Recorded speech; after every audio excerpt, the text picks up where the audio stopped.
मैं रहूं या ना रहूं, लेकिन सच्चाई सामने आना चाहिए क्योंकि मेरी हालत, मेरा स्वास्थ्य गंभीर है। यह शब्द हैं अस्पताल में भर्ती सत्यपाल मलिक के। उन्होंने अभी एक भावुक पोस्ट की है। आपको जानकारी होनी चाहिए कि सीबीआई ने सत्यपाल मलिक के साथ साथ 6 अन्य लोगों के खिलाफ एक भ्रष्टाचार मामले में चार्जशीट दाखिल कर दी है। यह मामला 2200 करोड़ की लागत वाले किरू जल विद्युत परियोजना से संबंधित है। बताया जा रहा है कि ठेकों में कथित भ्रष्टाचार से यह मामला जुड़ा हुआ है। इसी बीच सत्यपाल मलिक, जो कि पूर्व राज्यपाल भी रहे हैं, उनकी तबीयत खराब हो जाती है, हॉस्पिटल में भर्ती हैं, अभी भी भर्ती हैं, हालत उनकी नाजुक बताई जा रही है। इसके बीच में उन्होंने एक पोस्ट की है और दिल्ली के एक अस्पताल से वह पोस्ट हुई है। वे किडनी की गंभीर समस्या से पीड़ित हैं, आईसीयू में भर्ती हैं। उन्होंने देशवासियों के नाम एक पोस्ट साझा कर दी है। वह पोस्ट चर्चा का विषय बन गई है। उन्होंने कहा कि अपने लंबे सार्वजनिक जीवन के अनुभवों, संघर्षों और ईमानदारी को याद कर रहा हूँ। इसके साथ साथ उन्होंने सरकार पर आरोप लगाए हैं। चूँकि सीबीआई ने सत्यपाल मलिक समेत 6 अन्य लोगों के खिलाफ चार्जशीट दाखिल की है। यह मामला भ्रष्टाचार से जुड़ा हुआ था और वह मामला भी छोटा मोटा नहीं है, 2200 करोड़ का बताया जा रहा है। चार्जशीट के अनुसार परियोजना से संबंधित टेंडर प्रक्रिया में भ्रष्टाचार हुआ है, जानबूझकर कुछ कंपनियों को फायदा पहुंचाया गया है, ऐसे आरोप हैं। यह प्रोजेक्ट जम्मू कश्मीर में विकास के लिहाज से अहम माना जाता रहा है। तब फिर सत्यपाल मलिक ने कहा कि मैं पिछले लगभग 1 महीने से हॉस्पिटल में भर्ती हूँ और किडनी की समस्या से परेशान चल रहा हूँ। कभी मेरा स्वास्थ्य ठीक हो जाता है और कभी बहुत खराब हो जाता है। मैं अभी आईसीयू में शिफ्ट मुझे फिर से करना पड़ा है। मेरी स्थिति बहुत गंभीर है। मेरे साथ कभी भी कुछ भी हो सकता है। मैं जिंदा रहूं या ना रहूं, लेकिन देशवासियों को सच जान लेना चाहिए।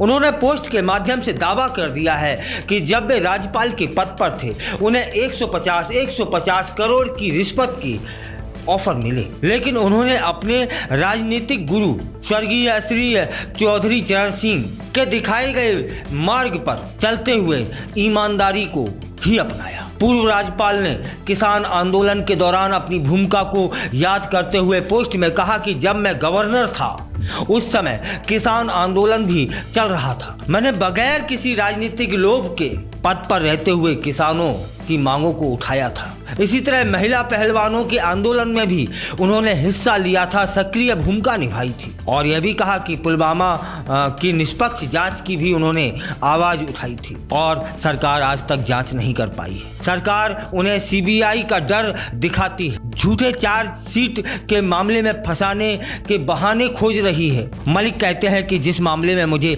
फंसाना चाहते हैं उस टेंडर को मैंने स्वयं निरस्त कर दिया था। मैंने स्वयं प्रधानमंत्री जी को बता दिया था कि इस मामले में करप्शन है, भ्रष्टाचार है। मैंने स्वयं टेंडर को कैंसिल किया था। मेरा तबादला होने के बाद उस सीट पर जो भी आया उनके हस्ताक्षर से यह टेंडर हुआ। अर्थात मलिक साहब यह तो स्वीकारते हैं कि उस प्रक्रिया में, उस टेंडर प्रक्रिया में भ्रष्टाचार हुआ है। उनके इस बयान से तो यही अर्थ निकलता है कि उन्होंने कहा जो कुछ भी हुआ उस सीट पर जो बाद में आया उसने किया, उसके हस्ताक्षर से हुआ, मेरे हस्ताक्षर से नहीं हुआ क्योंकि मेरा ट्रांसफर हो गया था। अर्थात मलिक साहब को मालूम है कि भ्रष्टाचार तो हुआ है। इसमें तो उनके बयान से यह सिद्ध होता है।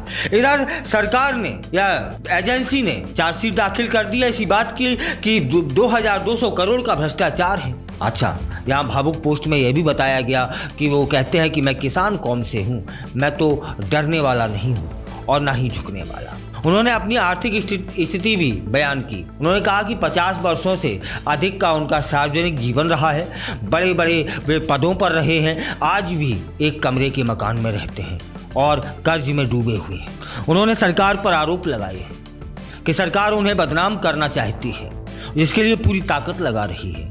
अच्छा, एक यहाँ और एक भावुक शब्द आए थे। उन्होंने अपनी पोस्ट में कहा कि मैं सरकार और एजेंसियों से अनुरोध कर रहा हूं कि मेरे प्यारे देश की जनता को सच्चाई जरूर बताना। क्योंकि वे पहले कह चुके हैं कि मेरे साथ कभी भी कुछ भी हो सकता है, उनका स्वास्थ्य गड़बड़ है, वे किडनी की समस्या से जूझ रहे हैं। और यह भी बताना जनता को कि जब खोजबीन हुई, जांच हुई तो उनके पास क्या निकला, क्योंकि आर्थिक स्थिति तो वो कमजोर बता रहे हैं। अब एजेंसी को सिद्ध करना है कि जो कुछ आरोप लगाए हैं या जितने आरोप मलिक पे हैं वे सिद्ध हैं या फिर नहीं। क्या होगा नतीजा, यह आने वाले समय में जानकारी हम सभी को मिलेगी। लेकिन इस समय मलिक साहब की जो शारीरिक स्थिति है वह कमज़ोर है।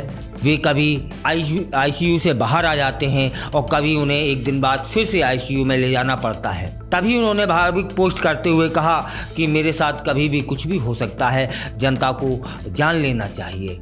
और सरकार से भी उन्होंने निवेदन किया है कि उनके पास जो कुछ मिला उसे जनता को अवश्य बताएं, क्योंकि क्या कहते हैं कि उनके पास यह धन और दौलत होती तो वे इस सरकारी हॉस्पिटल में इलाज नहीं करा रहे होते, बल्कि प्राइवेट हॉस्पिटल में इलाज करा रहे होते और जल्दी स्वस्थ होने का प्रयास करते। अब इस भावुक पोस्ट के बाद चर्चाएं चलने लगी हैं कि मलिक जी ने ऐसी पोस्ट क्यों की। कुछ लोग कह रहे हैं कि मलिक जी इस भावुक पोस्ट से स्वयं को बचाना चाहते हैं या बचाने का प्रयास कर रहे हैं। वहीं उनके प्रशंसक कहते हैं कि यह पोस्ट इस तरह की है कि जो एक ईमानदार व्यक्ति ही कर सकता है। एजेंसी सही है या मलिक साहब सही है, इसमें से जो भी सही है उसकी जानकारी जनता लेना चाहती है।